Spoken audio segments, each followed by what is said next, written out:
মিষ্টির সঙ্গে বিষ খাওয়ানোর পর ঘটনা অন্যদিকে প্রবাহিত করতে নাপা সিরাপ খাওয়ানোর কথা বলেছিলেন মাননীয় উপদেষ্টা জনাব হাসান আরিফকে আমাদের হাসপাতালে আনা হয় বিভিন্ন প্রোটোকল মেনটেন করার পরে ওনাকে আমরা মৃতই পেয়েছি। ইনফ্যাক্ট ওনার পরিবারের পক্ষ থেকে যেটা বলা হয়েছিল উনি সময় ভাত খাচ্ছিলেন এবং সত্য মিথ্যা কতটুকু সেটা পড়েন, তবে উনি গুরুতর যে অভিযোগ যখন এই গুপ্ত হত্যার শিকার হয় এবং তাকে যখন ঢাকা মেডিকেলে নিয়ে আসা হয় হত্যা করা হয়, তাহলে আমরা আবার বলে দিতে চাই রাষ্ট্রপতি ইস্যুতে বৈষম্য বিরোধী ছাত্র আন্দোলন। দর্শক, উপদেষ্টা হাসান আরিফি গুপ্ত হত্যায় শিকার, মানে ভিডিওটা খুবই গুরুত্বপূর্ণ। বৈষম্য বিরোধী ছাত্র আন্দোলন রাজপথে নেমেছে এবং শুধু এই উপদেষ্টা একার নয়, শিক্ষার্থীরাও এই গুপ্ত হত্যার শিকার হচ্ছে। আজকের ভিডিওটা খুবই গুরুত্বপূর্ণ, আপনাদের জন্য গুরুত্বপূর্ণ কিছু তথ্য থাকছে, গোপন তথ্য থাকছে। ভিডিওতে না টেনে পুরো ভিডিওটা দেখার অনুরোধ জানাচ্ছি। চ্যানেলে নতুন হলে চ্যানেলকে সাবস্ক্রাইব করে পাশেই থাকবেন। প্রথমে শিক্ষার্থীদের ভিডিও দেখাচ্ছি, এরপরে সরাসরি হাসান আরিফির যে গুপ্ত হত্যা সেটাও আপনারা দেখে যাবেন। তবে রাষ্ট্রপতি সাহেব কিন্তু এই ঘটনার সাথে 12 ডিসেম্বর ইস্ট ওয়েস্ট ইউনিভার্সিটির শিহান ভাই এবং 14 ডিসেম্বর এআইইউবি শিক্ষার্থী সীমান্ত ভাইয়া যখন এই গুপ্ত হত্যার শিকার হয় এবং তাকে যখন ঢাকা মেডিকেলে নিয়ে আসা হয়, যখন সে মারা যায় ঠিক ওই মুহূর্তে আমি এখানে উপস্থিত ছিলাম। তার বাবার কান্না দেখেছি আমি বলতে পারছি না তার বাবা তার জন্য কিভাবে কান্না করতেছিল। তার বাবা বলতেছিল যে আমার ছেলে কি করছে, যে আমার ছেলেকে এভাবে মারা হয়েছে। তার বন্ধুরা দাঁড়িয়ে আছে, তার বাবাকে শান্ত করতে পারছিল না। আমি নিজে দেখেছি ঠিক 12টার 8 সময়ে ঢাকা মেডিকেলে তাকে ওটি রুম থেকে বের করা হয়েছে মৃত। ডাক্তাররা আশ্বস্ত করেছিল যে তার অবস্থা ঠিক আছে, তাকে কোথাও কিছু করতে হবে না, কিন্তু তার কিছুক্ষণ পরে এসে মারা যায়। ঠিক ওই টাইমে আমি ওখানে উপস্থিত ছিলাম। আপনারা দেখেন যে আজকে আমার একটা বোন মারা গিয়েছে, এখনো পর্যন্ত তার কোনো হয়নি এবং সে কে সেটা খোঁজার জন্য আমাদেরকে ফেসবুকে পোস্ট করতে হয়েছে। কত নির্মম ভাবে তাদেরকে হত্যা করা হচ্ছে, কিভাবে গুপ্ত হত্যা করা হচ্ছে। আমি চাই এবং আমরা চাই এই যে প্রশাসন কোনো কাজ করছে না, কোথাও গেলে কোনো মামলা নিচ্ছে না এবং আওয়ামী লীগের যে ফ্যাসিস্টরা এখনো প্রশাসনে আছেন তাদেরকে নামিয়ে নতুন করে কোনো প্রশাসন দেওয়া হোক। তারপরে অতি সত্বর এই প্রশাসন যেন আবার ফিরে আসে এবং এই গুপ্ত হত্যার অতি দ্রুত বিচার করে। আমি প্রশাসনের কাছে এই দাবিটুকু রেখেই বলছি, ইনকিলাব জিন্দাবাদ। প্রাইভেট বিশ্ববিদ্যালয়ে এই জুলাই আন্দোলনে কি ভূমিকা রেখেছে, তাই এই ভারতীয় অগ্রাসনের বিরুদ্ধে যদি কথা বললে হত্যা করা হয়, তাহলে আমরা আবার বলে দিতে চাই আমরা আবার প্রতিটা যোদ্ধা আবার রাজপথে নামতে আবার প্রস্তুত। এই ভারতীয় আগ্রাসনের বিরুদ্ধে আমাদের লড়াই চলবে। এই প্রাইভেট বিশ্ববিদ্যালয় আবার রাজপথে থাকবে।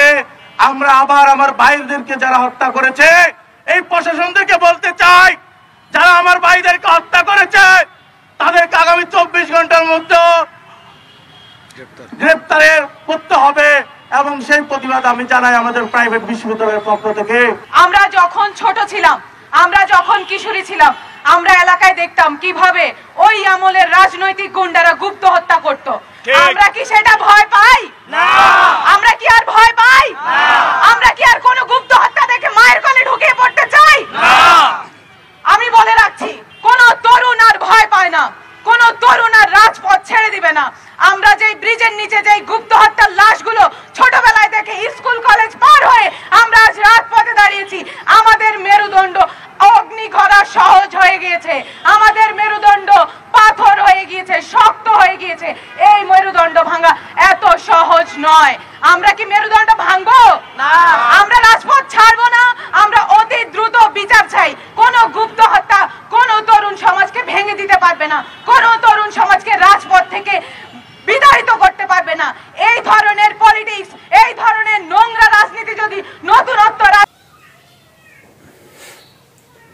দর্শক, এর মধ্যে আপনারা সরাসরি আমাদের স্ক্রিন থেকে যে ভিডিও ফুটেজ দেখতে পেয়েছেন, সর্বশেষ আরো একটা ভিডিও আছে। এই ভিডিওটা দেখলে আপনারা আরো এই বিষয়গুলো স্পষ্টভাবে বুঝতে পারবেন। মূলত এই যে মানে কত পরিমাণ মানে কিসের ভিত্তিতে তাকে বিদেশ যেতে, বিশেষ করে ভারত যাওয়ার জন্য সাহায্য করেছে। চলো আমরা সর্বশেষ ভিডিওটাও স্ক্রিন থেকে দেখাচ্ছি। কয়েক মাস আগে অন্তর্বর্তী সরকারের উপদেষ্টা ও সাবেক অ্যাটর্নি জেনারেল এএফ হাসান আরিফের বিরুদ্ধে নির্যাতনের অভিযোগ করেছেন তারই পুত্রবধূ নীলা ইসরাফিল। জোরপূর্বক সন্তানকে আলাদা রাখা, শারীরিক নির্যাতন, গর্ভপাত, মিথ্যা মামলা দিয়ে হয়রানির অভিযোগ করেছেন নীলা ইসরাফিল। শুধু এখানেই তিনি ক্ষান্ত হননি নীলা ইসরাফিল, তিনি আপত্তিকর কথা মিডিয়াতে বলে বেড়াচ্ছেন আরিফ হাসান ধর্ষণ করতে চেয়েছিলেন। কিন্তু ঘটনা হচ্ছে সম্পূর্ণই উল্টো। উপদেষ্টা হাসান আরিফের মৃত্যুর জন্য দায়ী ছেলের বউ নীলা ইসরাফিল। আজকে আমরা ভিডিওর মাধ্যমে আপনাদের দেখাবো কি কারণ। নীলা ইসরাফিলের অস্বাভাবিক কার্যক্রম ভিডিও দেখেই আপনারা বুঝতে পারবেন তাকে কি ধর্ষণ করতে চেয়েছে না কি, সেটা আমরা ভিডিওর মাধ্যমে দেখলে বুঝতে পারবো। চলুন ভিডিওটি দেখে আসি। উপদেষ্টা হাসান আরিফের ছেলের বউ নীলা ইসরাফিল কোন কাজটি বাকি রেখেছে? এই সমাজের সবচেয়ে নিকৃষ্টতম যে সমস্ত কাজগুলো আছে সেগুলোই করেছেন। এটি তো শুধুমাত্র আমাদের ভিডিও বা আপনাদের ভিডিওতে দেখানোর কারণে তার অনৈতিক কাজগুলো দৃশ্যমান হয়ে দাঁড়িয়েছে। আর এর পর্দার আড়ালে আরো কি কি করছেন, কি কি হচ্ছে, কতটা ভয়ঙ্কর এই নীলা ইসরাফিল, কতটা এই সমাজের জন্য ভয়ঙ্কর হয়ে দাঁড়াচ্ছে এই নারীগুলো। একটা পর্যায়ে আমি তাকে ফোন দিই এবং চেষ্টা করি সবকিছু জানার জন্য। আমি আপনার কাছ থেকে একটু ক্লিয়ারলি জানতে চাচ্ছিলাম আর কি, যে প্রত্যেকটা জায়গায় আপনার বিরুদ্ধে নিউজ করা হয়েছে, ঠিক আছে?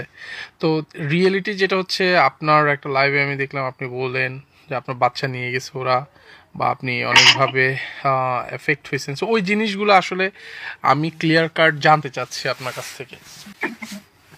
আচ্ছা, আমি আপনাকে ইতিমধ্যে আমার এই ঘটনাটা আমি অনেক বলেছি, এই ঘটনাটা না বলি, নতুন আপনাকে আমি যে ইনফরমেশনটা দিতে পারি এটা আপনি কুইকলি ছড়ায় দেন। সেটা হচ্ছে, এটা এভিডেন্স আছে, আমি তো কোনো কথাই আজকে এভিডেন্স ছাড়া বলি না।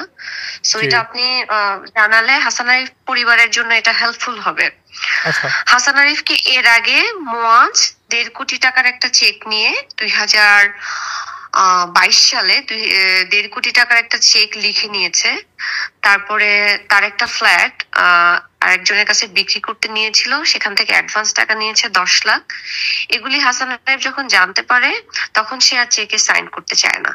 তখন প্রীতি, যে মেয়েটাকে এখন সে বউ বলে দাবি করছে, সে তার বউ না, বেসিক্যালি তার সাথে ডিভোর্স হয়ে গেছে, সে বেসিক্যালি আমার বাচ্চার ন্যানি ছিল।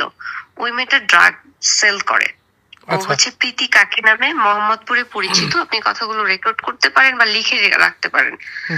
তো ওই মেয়েটা মুয়াজের সাথে মিলে ওকে আইস খাইয়েছে, আরো অনেক ধরনের ড্রাগস খাইয়েছে। খাওয়ার পরে হাসান আরিফকে হক স্টিক দিয়ে মেরে 1.5 কোটি টাকার চেক জোর করে লিখিয়ে নিয়েছে। এরপরে হাসান আরিফ নিউ মার্কেট থানায়, এটাও আপনি ইনভেস্টিগেশন করতে পারবেন। দর্শক, ওবায়দুল কাদের আপনারা জানেন, তিনি কিন্তু অনেক দিনই বাংলাদেশে ছিল। আপনারা ইতিমধ্যে যে বিষয়গুলো বুঝতে পেরেছেন। তবে এর সাথে যে ইন্ধনদাতাগুলো ছিল, আপনারা জানেন যে রাষ্ট্রপতি থেকে শুরু করে আসিফ নজরুল, তারপরে মানে বিভিন্ন অপরাধীদেরকে মানে খুব সহজেই তারা যাইতে সাহায্য করতেছে। তো যাই হোক, এ ব্যাপারে আপনাদের মতামত জানাবেন। ভালো থাকবেন। আসসালামু আলাইকুম।